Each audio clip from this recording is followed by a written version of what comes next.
बाबा सिद्दीकी ये उनके ही बेटे के ऑफिस के बाहर जब आए उन पर गोलीबारी की एक घटना हुई है।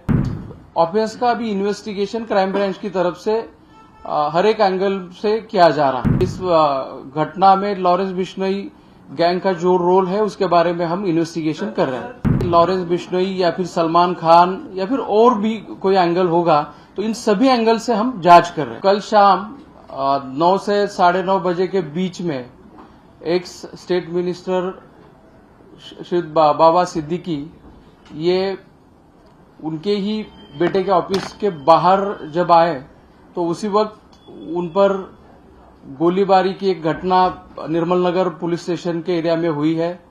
इस घटना के बारे में निर्मल नगर पुलिस स्टेशन में ऑफेंस दर्ज किया गया है और तुरंत ही इसका इन्वेस्टिगेशन क्राइम ब्रांच को सौंपा गया है। इस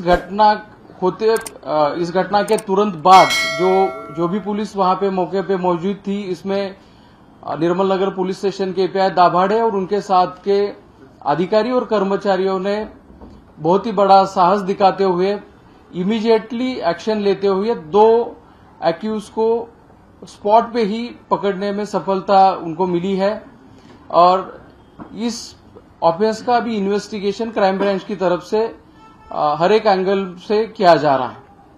सर बरामद क्या हुआ है? आरोपी के पास से बरामद क्या हुआ है? ये कहा जा रहा है कि 2 पिस्टल बरामद हुई है और दोनों की उम्र को लेकर भी एक आरोपी की उम्र को लेकर भी सवाल कोर्ट में खड़े हुए, क्या मामला है? एक्यूज के पास से 2 पिस्टल और 28 राउंड्स हमने बरामद किए हैं और एक्यूज की कस्टडी जो है 21 तारीख तक हमें मिली है। मिले हैं तो क्या बात है?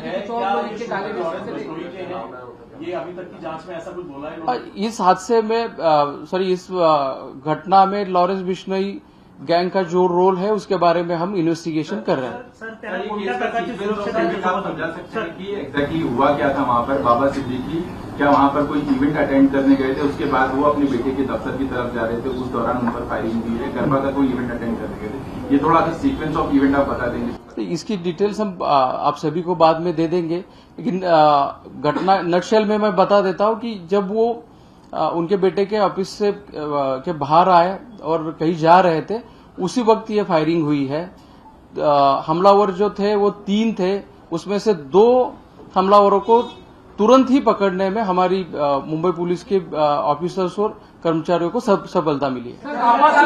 बाबा सिद्दीकी को सिक्योरिटी थी? बाबा सिद्दीकी को सिक्योरिटी थी सर? क्या? यस, उनको सिक्योरिटी थी, नॉन कैटेगराइज सिक्योरिटी थी उनको। आपने कहा कि हमलावर वाइस है, आपने कहा हमलावर 3 थे, लेकिन एक बोलिए प्लीज। सर आपने कहा कि उसका जो प्रोटेक्शन होता है वो था उनको, या Y+ कैटेगरी की सिक्योरिटी बताया जा रहा है? जैसे कि मैंने कहा उनको कैटेगराइज प्रोटेक्शन नहीं था, लेकिन 3 लोग उनके प्रोटेक्शन के लिए दिए गए थे। प्लेस ऑफ इंसिडेंस पे जिन लोगों ने फायरिंग की है वो 3 लोग थे, उसमें से 2 पकड़े गए और 1 फरार है, उसका सर्च शुरू है। तो लेकिन रिमांड एप्लीकेशन में कहा गया कि एक और आरोपी की भी तलाश, 2 आरोपियों की तलाश।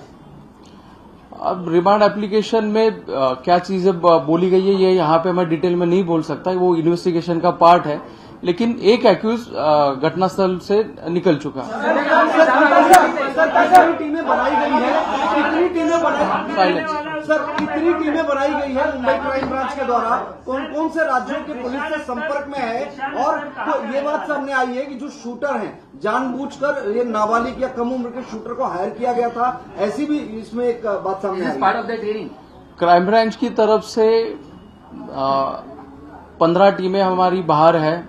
हर एक एंगल से हम इस ऑफेंस का इन्वेस्टिगेशन कर रहे हैं।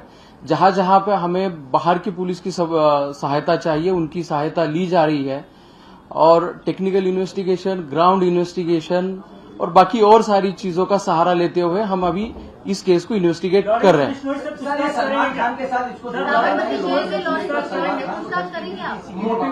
जैसे कि आप अभी बोल रहे हैं कि लॉरेंस बिश्नोई या फिर सलमान खान या फिर और भी कोई एंगल होगा, तो इन सभी एंगल से हम जांच कर रहे हैं। जो पोस्ट अभी सर्कुलेट हो रहा है, वायरल हो रहा है, उसके ऑथेंटिसिटी के बारे में हम इन्वेस्टिगेट कर रहे हैं। सर बाबा सिद्दीकी को कोई थ्रेट था पहले? जो आरोपी है जिसने पोस्ट लिखा है, क्या इसको फरवरी में भी आप लोगों ने अरेस्ट किया, फरवरी में अरेस्ट हुआ था ये अवैध हथियारों के मामले में क्राइम ब्रांच। इसके बारे में मुझे थोड़ी जानकारी लेनी पड़ेगी, ये अरेस्ट हुआ था कि नहीं, तो मेरे पास जानकारी नहीं है इसके बारे में।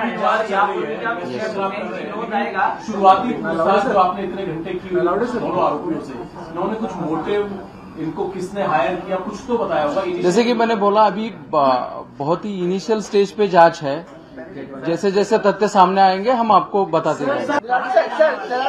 सर 2-3 एंगल सामने आ रहे हैं। पहला लॉरेंस बिश्नोई, दूसरा SRA प्रोजेक्ट को लेकर कोई इश्यूज थे, और तीसरा कुछ बिजनेस लाइबिलिटी।